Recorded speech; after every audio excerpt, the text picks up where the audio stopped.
Hey, I'm sitting watching a interview with Donald Trump that was a while back, and I'm listening to him now. Don't make a mistake. Hey, Donald, give me a call if you got a problem with this. But I figure that you're an arrogant pompous ass.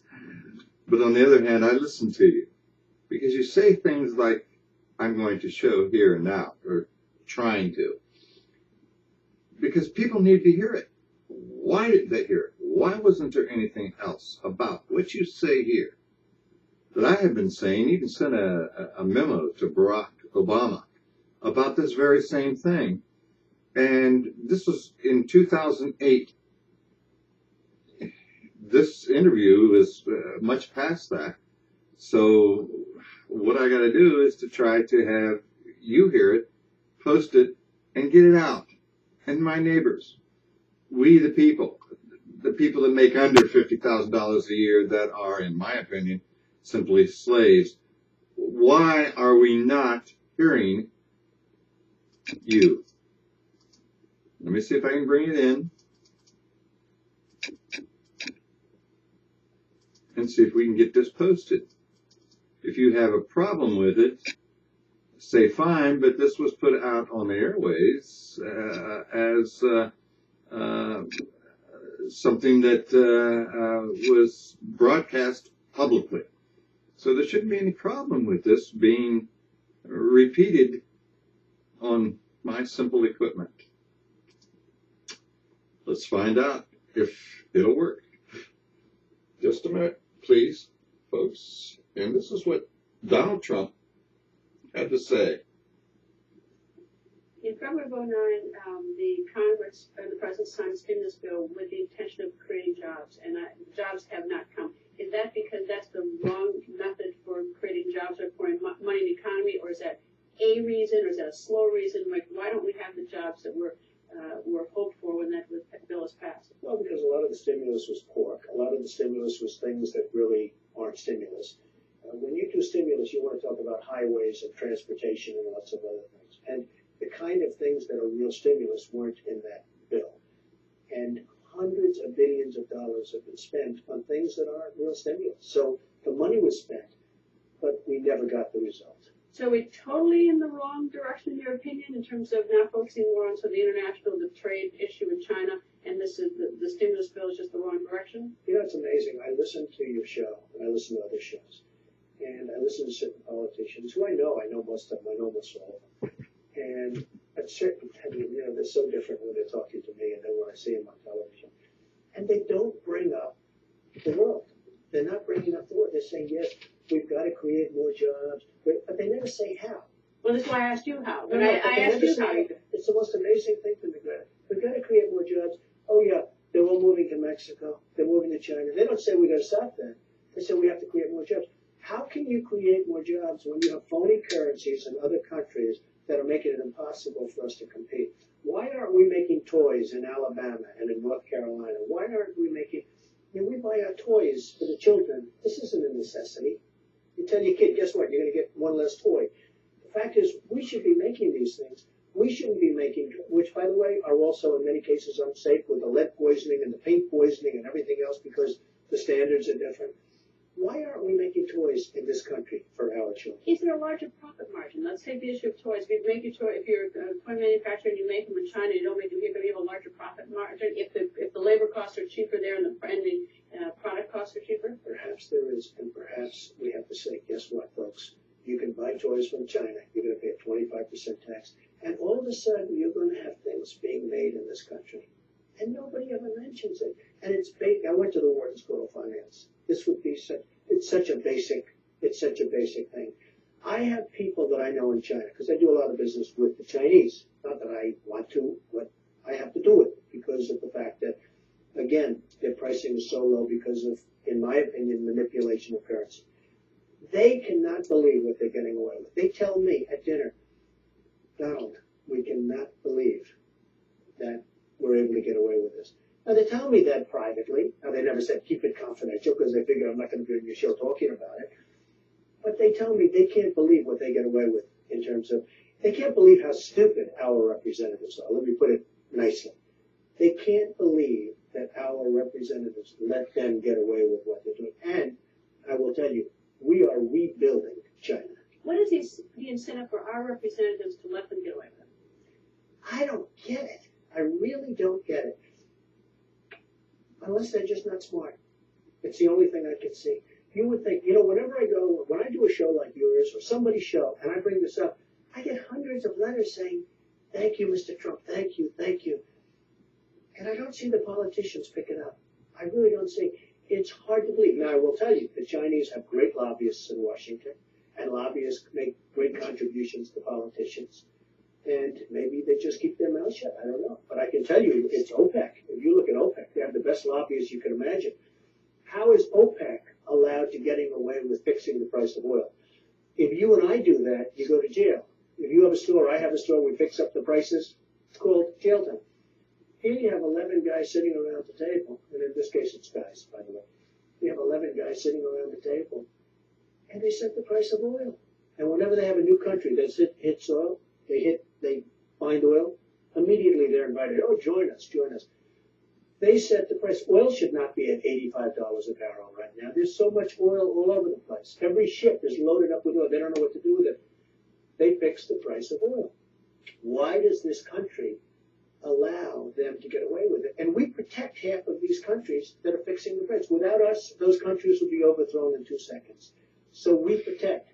I mean, Kuwait, when Iraq took over Kuwait, Greta, one of the great stories, Iraq takes over Kuwait.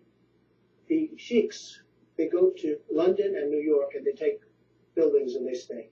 We then lose lives and spend billions of dollars on taking back Kuwait. We need to get back to them. And now they're overcharging us for oil. You explain it to me. I obviously detect your frustration, so I was not intending to ask I'm you. not frustrated at all. I can't believe how people can be so stupid. Maybe that's the word. You can't believe how people be so stupid. Which, of course, I wasn't intending to ask you this question, but when you start thinking about that, it's going to give you the itch to run for president. Well, it sort of does. I mean, I'm thinking about it for the first time in my life. For years, people said, are you running for president? Why don't you run for president? The first time in my life, I'm actually thinking about it. I love what I'm doing. I'm doing great. My company's great.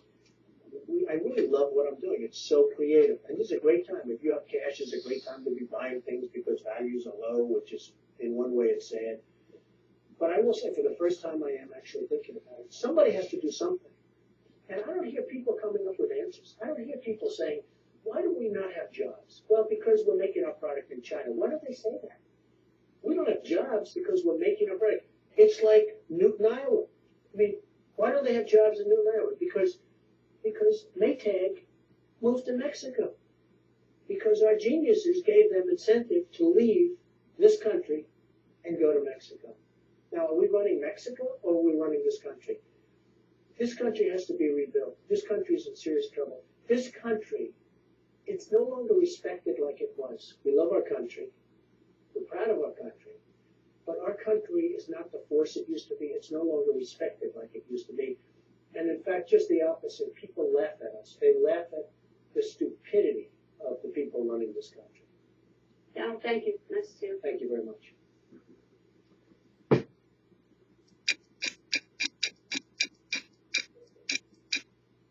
There's so many great books coming out. I wish I could find a way to keep up. Audible.com makes it easy to stay well informed and catch up on your reading simply by listening. Go to audible.com/TV now to download a free audiobook. Choose from over 60,000 titles, including bestsellers in every genre. Couldn't get it stopped in time. We're still running. I got the time. And I'm not a computer guru. I'm just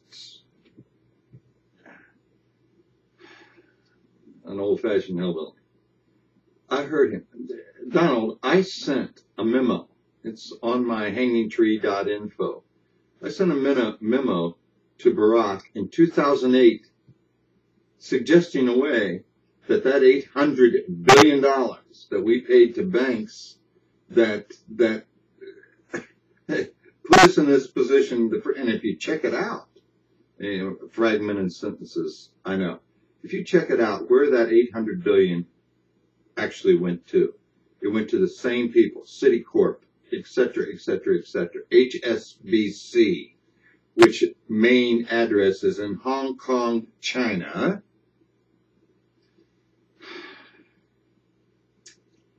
You haven't been listening. I don't know why. I feel like I'm Nero while America burns. Now you've been told, my fellow 70% Americans, the other ones are the rich. The stock market is going through the roof. Why is, we've just been told that this unemployment will probably remain steady through 2011. About the time for a new election, and they'll come at us. I'm going to do this and I'll do that and change things around for you, and it's all bullshit. Stand up, neighbor. We have, through the Constitution of the United States, the right to stand up and say, enough. My son told me the reason you're not listening is because of all your slave labor and going by the clock the man tells you so you can make their crumbs that they leave you a living. It's not a living, it's slavery. And if we don't stand up now, by the next election, it's going to be too damn late. It's almost too late now. Yeah, it is. Because I don't believe you're going to listen. You know, pop a cap on another one, pass it over.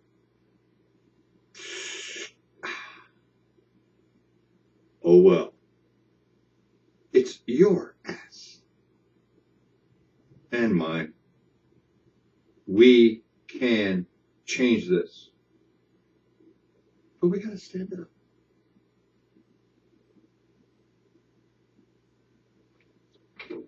I'm gonna see if I can get this on the line. Probably not. And if it does,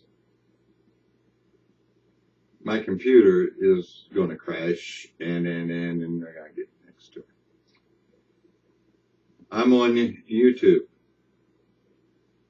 I'm on Facebook. There's places that you can. And I don't want your money. I'm not running for political office. I'm trying to get through to you. If I'm wrong, shut me off.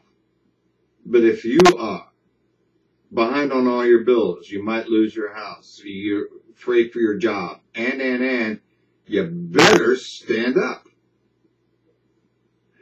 That's all I got.